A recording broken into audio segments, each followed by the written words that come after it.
Herkese selamlar arkadaşlar. Bugünkü konumuz bana özellikle Instagram'dan çok fazla arkadaş tarafından gelen bir soru. Abi yazılıma başlamanın bir yaşı var mı? Sevgili arkadaşlar, burada olayı ikiye ayırmamız gerekiyor. Öncelikle siz yazılımcı mı olmak istiyorsunuz yoksa yazılıma mı başlamak istiyorsunuz? Buradaki en büyük kilit bu.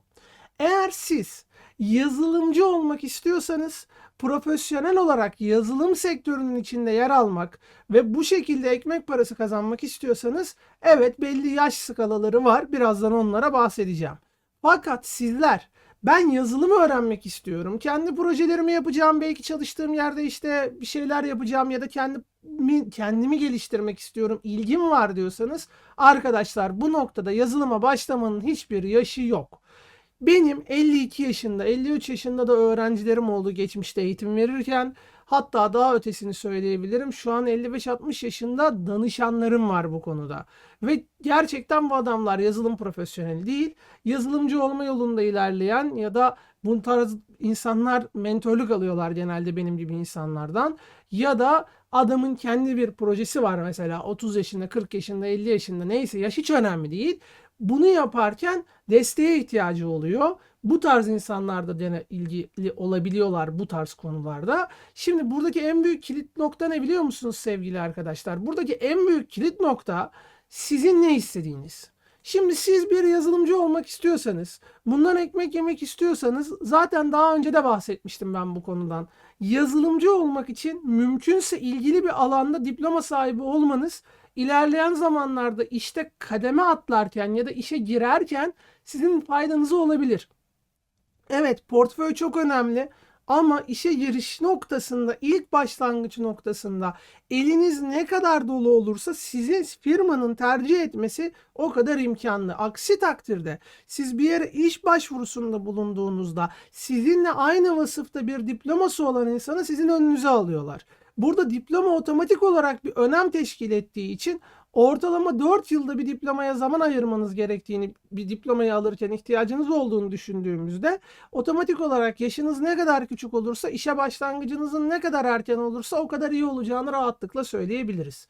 Çünkü siz daha erken yaşlarda bu işi yapmaya başlayıp işi kotarırsanız junior olarak bir yerde daha küçük yaşlarda işe başlayabilir, stajyerin daha hızlı üstüne çıkıp juniorlaşabilir ve dolayısıyla da daha hızlı şekilde kademe sağlayarak, daha hızlı ilerleme sağlayarak daha iyi noktalara ulaşabilirsiniz.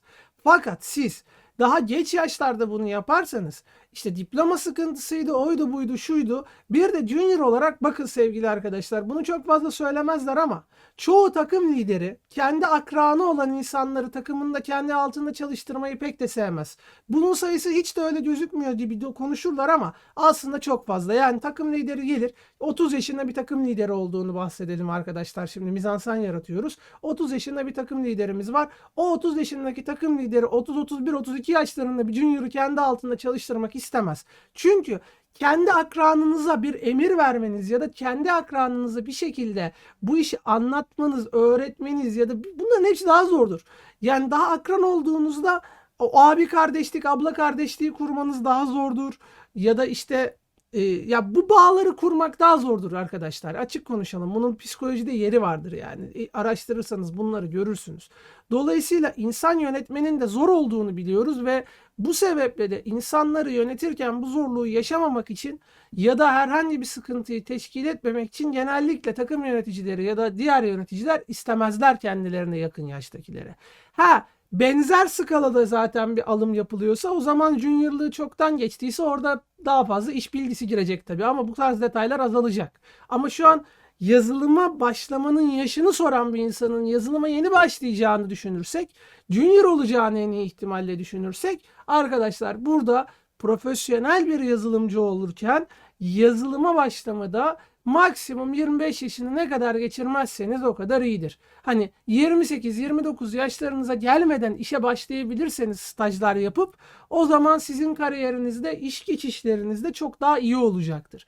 Ama siz ben yazılım öğrenmek istiyorum. Zaten şurada mevcut kartlarda yazılıma nereden başlanır videosundan başlayıp yazılıma nereden başlanır da anlattıklarıma uyup algoritma gibi, temel programlama gibi, veri yapıları gibi, proje üretmek gibi gibi. O videoda detaylıca mevcut. O videoda anlattıklarımın üstüne bakarsanız giderseniz zaten yazılımı öğrenirsiniz. Alanınızda, yazılımda alan seçimi şurada kartı da koydum. Yazılımda alan seçimine de bakıp yazılımdaki alan seçiminizi yapıp ona göre de düzgünce bir şekilde ilerlerseniz, alan seçimi yaparsanız zaten otomatik olarak sevgili arkadaşlar siz de fark edeceksiniz ki iş yürüyor. Yani bir yaşı yok. İsteğe bağlı, arzuya bağlı. Gerçekten bunun için savaşmaya bağlı bazı şeyler. Ama iş profesyonel para kazanacağım, işe gireceğim birilerinin yanındaya döndüğü anda arkadaşlar bazı gerçekler var. Bunu artık kabul etmemiz gerekiyor. Lütfen de kabul edelim. Demin anlattıklarıma ek birkaç gerçekte daha karşılaştıracağım size. Arkadaşlar, belli bir yaşın üstünde olduğunuzda sizi aynı zamanda istememelerinin bir nedeni de şu. Hele siz bir şeyleri parlak bir insansanız, genç, parlak bir zekaysanız, hızlı öğreniyorsanız ve o kişilerle de akran sayılacak durumdaysanız o zaman onların hızla üstüne çıkmanız ya da dengine gelmenizi de istemeyen insanlarla karşılaşacaksınız. Bu her zaman geçerli olmamakla beraber bu çok sayıda insanın başına gelen bir gerçeklik. Yani bir sektör gerçekliği şu anlattığım konu. Siz kendi akranlarınızla yaptığınız zaman bu işe başladığınızda akranınızın altındaysanız ve pırıl pırıl bir insansanız, hızlı öğrenip ilerliyorsanız önünüzü engellemeye de çalışacakları bir gerçek. Bu sebeple benim herkese tavsiyem şu. Sizler sevgili arkadaşlar lütfen oturun ve erken yaşta başlayın. Çünkü siz yazılımcı olmak istiyorsunuz. Ama sizin derdiniz yazılımcı olmak değilse, siz yazılım öğrenmek istiyorsanız çok rahat olun sevgili arkadaşlar. Yazılımı öğrenmek için bir yaş yok. Siz isteyin yeter. Arzulayın yeter. Bu kadar basit. Ha, elbette ki şu bir gerçek. Yaşın nasıl bir artısı ve eksisi var? İşte buna bakabiliriz. Arkadaşlar erken başlarsanız zihniniz daha hareketli olacağı için, daha böyle rahat olacağınız için hayatınızın içinde daha hızlı öğreneceksiniz. Bu bir gerçek. Ancak yaşlandığınız zaman yaş ilerledikçe öğrenmenin de miktarı zorlaştığı için daha fazla emek vermek gerektiği için elbette ki birinin daha genç yaşlarda 5 ayda 10 ayda ilerlediği şeyi belki siz 1 senede 1,5 senede ilerleyebilirsiniz. Yaşın böyle bir dezavantajı mevcut ama bu bir engel değil. Yani siz buradan istedikten sonra buraya kafaya koyduktan sonra gerisinin bir engeli yok sevgili arkadaşlar. Siz gerçekten isteyin, gerisi gelecektir. Bu yaşa başa takılmayın. Hele kendi işimi yapacağım ben. Ben yazılımcı olacağım, freelance çalışacağım, kendi işimi yapacağım. Hiç de bir yerde çalışmayacağım. Böyle iş süreçlerinle de işim yok gibi bir hayaliniz vardır. Olabilir, başarabilirsiniz. Saygı da duyarım, alkışlarım da helal olsun derim. Büyük başarı. Onun için de bir yaşa ihtiyacınız yok. İsterseniz 40 yaşında başlayın o zaman hiçbir şey değişmez. Sadece işe girerken belli elemelerden geçip İK ile uğraşıp işte takım lideriyle uğraşıp sınavlarla uğraşacaksanız evet o ilk işe başlama sürecinde bir yaş karşınıza çıkacak. Bunu bir kere hani hiç birbirimizi kandırmayalım. Burada size gönülden bir dostunuz, kardeşiniz, abiniz artık hangi yaştaysanız izleyici olarak şu kardeşinizin diyeyim özel olarak halinde bir yani şu insanı dinleyin. Gönülden dinleyin beni arkadaşlar. İnanın bunu size yürekten söylüyorum. Böyle aman şak şak şak şak yapıp da size yürüyün kim tutar sizi dersem bir yalan. Ama karşınıza geçip başlama bu yaştan sonra dersem o daha büyük bir yalan. Çünkü eğer siz yaşı ileri bir insansanız sizi çok fazla gaza getirirse kişi ben de dahil olmak üzere ve başaramazsanız ya başaranlar var ben başaramıyorum deyip daha çok demoralize olabilirsiniz. Ya da ben hiçbir şekilde ama hiçbir şekilde böyle bir durumum yok. Benim böyle bir sıkıntım yok derseniz ben kendi işimi yapacağım derseniz orada da size sizin sırf yaşınız daha fazla diye arkadaş ben dönüp eğer ya yapma yaşın var dersem o da yanlış. Lütfen kendinizi belli bir kimseyle kıyaslamadan kendi içinizde kendinizle yarışarak bu işe başlayın ve ilerleyin. Bakın göreceksiniz yaşın hiçbir önemi olmayacak o zaman. Sadece birilerinle yarışmayın. Bu kadar basit. Elimden geldiğince hızlı ve özet anlatmaya çalıştım.